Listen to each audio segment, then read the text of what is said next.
Hello জনগণ, সবাইকে স্বাগতম আরও একটি নতুন ভিডিওতে। আজকে ঘুরতে চলে আসলাম লক্ষ্মীনাথকাটি গ্রামে। এটি যশোর জেলার কেশবপুর উপজেলার ৩ নম্বর মজিদপুর ইউনিয়নে অবস্থিত। আর আমি যাত্রা শুরু করলাম মজিদপুর কওমি মাদ্রাসার একেবারে সামনে থেকে। মূলত এই রাস্তাটি গ্রামের ভিতর দিয়ে লক্ষ্মীনাথকাটি হয়ে শ্রীফলা বাজারে যে শেষ হয়েছে। আর আমি যাত্রা শুরু করলাম মজিদপুর কওমি মাদ্রাসার সামনে থেকে। এই রাস্তাটি মূলত মাঠের ভিতর দিয়ে গিয়ে তারপরে লক্ষ্মীনাথকাটি গ্রামের ভিতর দিয়ে গিয়ে হাটন্ডা শ্রীফলা বাজারে মিলিত হয়েছে। এই রাস্তা দিয়ে যেতে গেলে যে বিষয়গুলো চোখে পড়ে, সাধারণত সচরাচর এই অঞ্চলের গ্রামগুলোতে এগুলোই স্বাভাবিকভাবেই দেখা যায়। বিশেষ করে এই অঞ্চলে দেখা যায় রাস্তার পাশ দিয়ে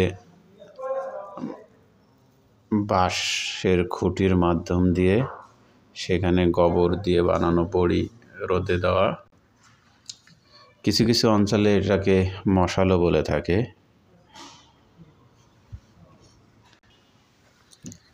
অন্যান্য এলাকার তুলনায় এই অঞ্চলের রাস্তাঘাটগুলো আমার কাছে একটু ভালো মনে হচ্ছে, কারণ গ্রামের ভিতর দিয়ে একেবারে সরু একটা রাস্তা, কিন্তু সেটাও পাকা। রাস্তার পাশ দিয়ে কিছু ধান ক্ষেত আছে। ধান ক্ষেতের আগে একেবারে রাস্তার গা ঘেঁষে তাল গাছ, খেজুর গাছ লাগানো, সাধারণত যেগুলো থেকে থাকে আর কি। এই অঞ্চলে কিন্তু প্রচুর খেজুরের রস হয়। কিছু কিছু জায়গায় কৃষক ধান কেটে রেখেছে। ওফ, কি সুন্দর পাখি রাস্তার উপরে ছিল। এগুলো ওই যে রাস্তা থেকে যে ধান পড়ে আছে সেগুলোই খাচ্ছিল। এখানে আমরা আলোচনা করছিলাম মাঠের ভিতরে ছোট্ট একটা বাড়ি কে যেন করেছে সেখানে থাকার জন্য। পরে দেখলাম যে না, এটা সম্ভবত মটরের ঘর। এই অঞ্চলে মনে হচ্ছে ভালো সবজি হয়। আবার দেখা যাচ্ছে রাস্তার পাশ দিয়ে উঁচু জমিগুলোতে ঘাস লাগানো আছে, যেগুলো সাধারণত গবাদি পশুকে খাওয়ানো হয়। আর এখানকার আরেকটা বিষয় খেয়াল করলাম, সেটা হচ্ছে পাশ দিয়ে একটা খাল আছে, যে খালে দেখলাম অনেকে মাছ ধরছে। বামে যেটা দেখতে পাচ্ছেন এটা হচ্ছে লক্ষ্মীনাথকাটি সরকারি প্রাথমিক বিদ্যালয়। এর সাথে আবার ঈদগার জন্য জায়গা বানানো আছে। তবে প্রচুর গোবরের বড়ি দেখতে পাচ্ছি রাস্তার পাশে। তার মানে এদিকে মনে হচ্ছে অনেক গরু আছে প্রত্যেক কৃষকের বাড়িতে বা প্রত্যেক লোকজনের বাড়িতে। সেখান থেকেই মূলত এই গোবর হয়, আর এই গোবর থেকেই বড়ি বানানো হয়।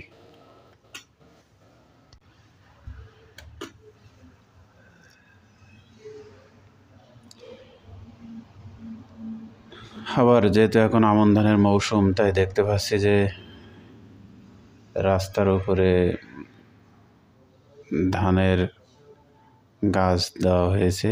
এগুলো মূলত ধান দেওয়ার পরে যে ওয়াল এগুলো হয়, সেগুলোই মূলত এখান থেকে দেয়, জানে মানুষের পায়ের চাপে বা গাড়ি ঘোড়ার চাপে খড় থেকে বা পল থেকে এই ধানগুলো আলাদা হয়ে করে নিতে পারে।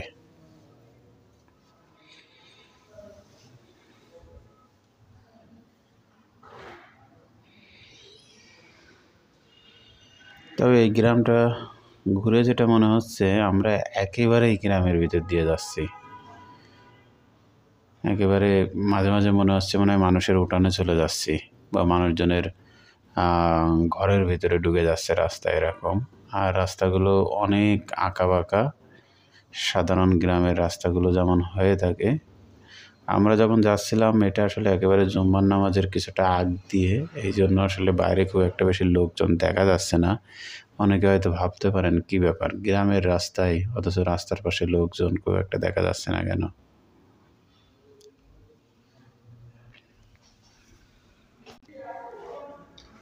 অনেকের মনে প্রশ্ন আসতে পারে যে এই গ্রামে আবার কি দেখানোর আছে, কিন্তু আসলেই না। আমি চেষ্টা করছি যখন যেখানে যাচ্ছি সেটাই আসলে ভিডিও করে আপনাদের সামনে তুলে ধরার জন্য। মনে আশা আছে বা পরিকল্পনা আছে বাংলাদেশের প্রত্যেকটা গ্রামকে আলাদা আলাদাভাবে আপনাদের সামনে তুলে ধরার। জানি না সেটা কতটুকু কি পারবো, কিন্তু আমার চেষ্টার বা আগ্রহের কোনো কমতি নাই।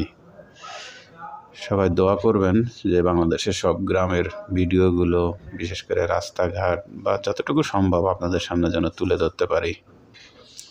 এই রাস্তাটা প্রথমেই বলেছিলাম মূলত আটন্ডা শ্রীপালা বাজারে গিয়ে শেষ হয়েছে একদিক দিয়ে গেলে, আবার আমরা একটু সরাসরি সেদিক না গিয়ে মনে হচ্ছে আরেকটা রাস্তায় চলে আসছি। এইটা আসলে আটন্ডা শ্রীপালা বাজারের অল্প একটু আগে উত্তর দিকে যে ফতেপুর যে রোড বা ভান্ডারখোলার যে রাস্তা, সেখানে আসলে মূলত মিলিত হয়েছে।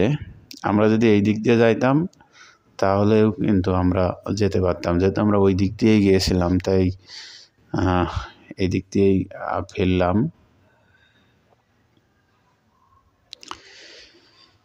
আরেকটা বিষয়, এখানে কিন্তু রাস্তার একটু দূর দিয়ে বাড়ি ঘরদোর বাদে যে ফাঁকা জায়গাগুলো আছে সেখানে তো ধান এবং ফসল আছে, এর বাইরে কিন্তু ছোট ছোট অনেক মাছের ঘের আছে বা কিছু পুকুরও রয়েছে যেগুলোতে ভালোই মাছ হয় আমি যতটুকু জানি।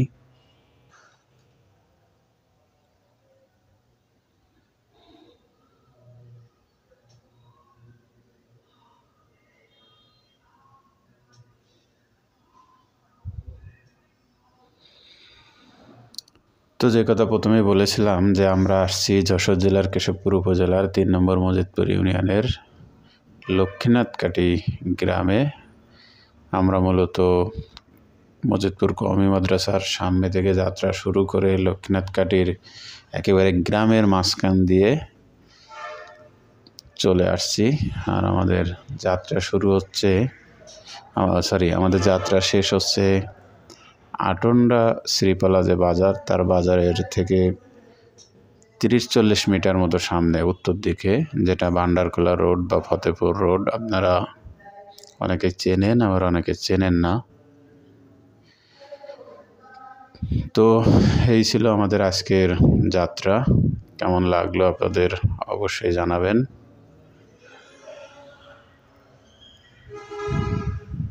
সবাই ভালো থাকবেন, সুস্থ থাকবেন। দেখা হবে আগামীতে নতুন কোনো গ্রাম বা নতুন কোনো এলাকার ভিডিও নিয়ে। সে পর্যন্ত সবাইকে ধন্যবাদ। আল্লাহ হাফেজ।